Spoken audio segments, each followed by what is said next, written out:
Hi friends, welcome to జీజంగ్ gang. మన వైజాగ్ ప్రయాణంలో అయితే మనం సక్సెస్ఫుల్గా విజయవాడ చేరుకున్నాం. విజయవాడ నుంచి మన వైజాగ్ ట్రైన్ ఏదైతే బయలుదేరబోతుంది, ఆ ట్రైన్ని మనం ఎక్కేసి చక్కగా అలా ట్రైన్లో కూర్చున్నాం. ఇక ట్రైన్ అయితే కదిలింది, మన వైజాగ్ ట్రిప్ మొదలైంది.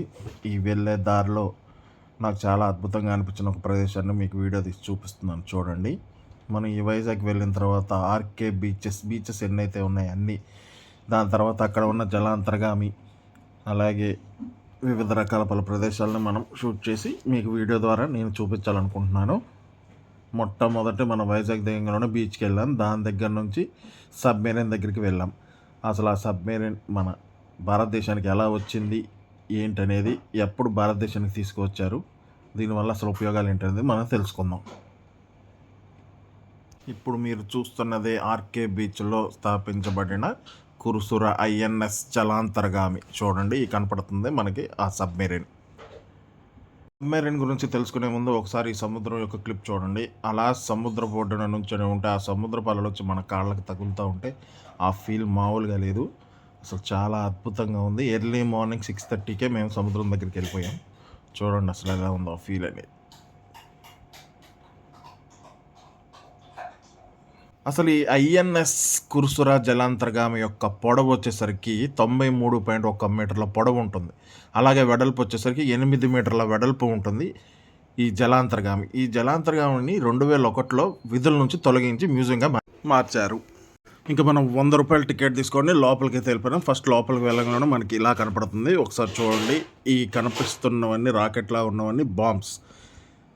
ఈ బాంబులు అంటే దాడి చేసేవాళ్ళు. ఈ వెనక నుంచే మనకి బాంబింగ్ దాడులు అనేవి జరుగుతూ ఉండేది సముద్రంలో. దాని క్లిప్ చూడండి, అగోండి మీకు కనిపిస్తున్నాయి కదా ఆ రెడ్ కలర్స్లో, దాని నుంచి బాంబులు అనేవి విడుదల చేసేవాళ్ళు. జలాంతర్గామి నీళ్ళల్లో నుంచి బాంబులు వేసేది.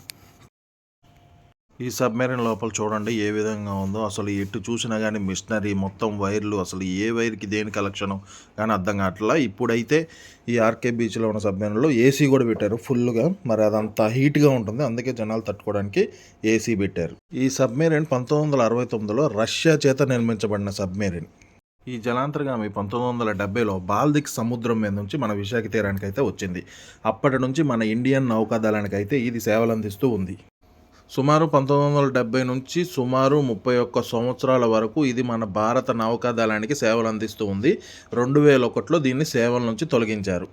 ఈ జలాంతర్గామి 1971 నుంచి ఇండోనేషియా పాక్ యుద్ధంతో పాటు అనేక రకరకాల యుద్ధాల్లో ప్రధాన పాత్ర వహించింది. మనం వైజాగ్లో చూస్తున్నటువంటి ఐఎన్ఎస్ కుర్సుర జలాంతర్గామి.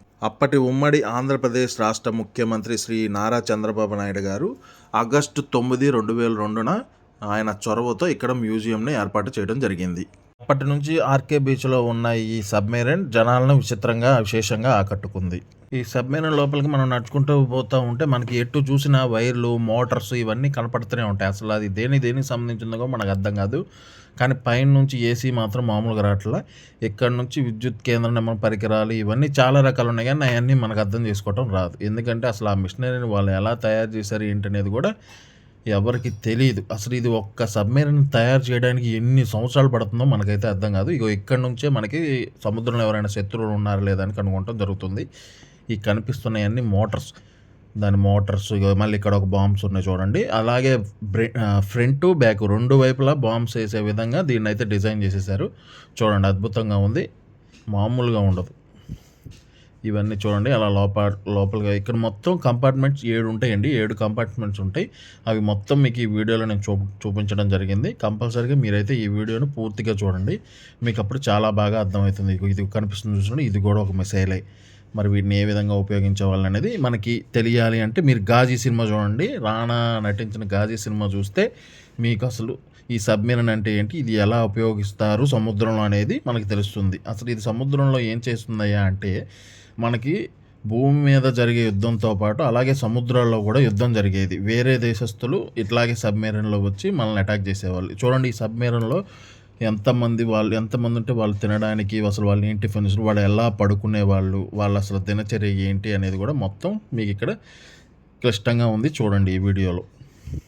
అలాగే మన వీడియోస్ మీకు నచ్చినట్లయితే please like, share, subscribe friends. మన ఛానల్ నేమ్ వచ్చేసరికి జీజీఎం గ్యాంగ్ అని ఉంటుంది. ప్లీజ్ మన వీడియోస్ మీకు నచ్చినట్లయితే కంపల్సరీగా ఒక లైక్, ఒక షేర్, ఒక సబ్స్క్రైబ్ చేసేసేయండి.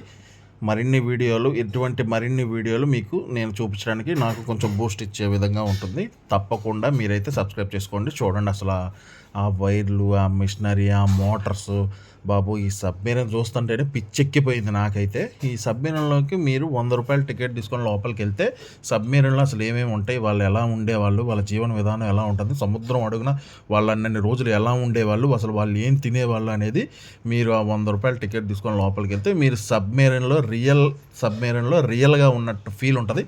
ఎందుకంటే అది రియల్ సబ్మెరైన్ కాబట్టి. కంపల్సరీగా మీరు వైజాగ్ వెళ్తే ఆర్కే బీచ్ పక్కనే సబ్మెరైన్ ఉంటుంది. దాన్ని కంపల్సరీగా మిస్ అవ్వకుండా చూడండి. అలాగే చిన్నపిల్లల్ని వీళ్ళు కూడా తీసుకెళ్ళండి. వాళ్ళకి ఎడ్యుకేషన్ పరంగా చాలా ఉంటుంది.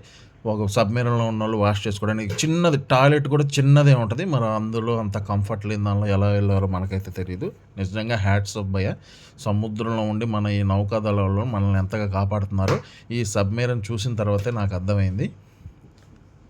నాకు డౌట్ వచ్చింది భయ్యా. ఇప్పుడు మనం చూడడానికే లోపలికి వెళ్తేనే అంత వేడిగా ఉన్నదని మనకి ఏసీ పెట్టారు. మరి ఇది రియల్‌గా సముద్రం అడుగు భాగానికి వెళ్ళినప్పుడు ఏసీలు ఉంటాయా? ఉండవా? అనేది నాకు చిన్న డౌట్ వచ్చింది. దీని గురించి మీకు ఎవరికైనా తెలిస్తే కామెంట్ చేయండి. సబ్మెరైన్ మాత్రం మిస్ అవ్వకండి. కంపల్సరీగా సబ్మెరైన్ మాత్రం చూడాల్సిందే మీరు. మీ పిల్లలకు కూడా చూపించండి.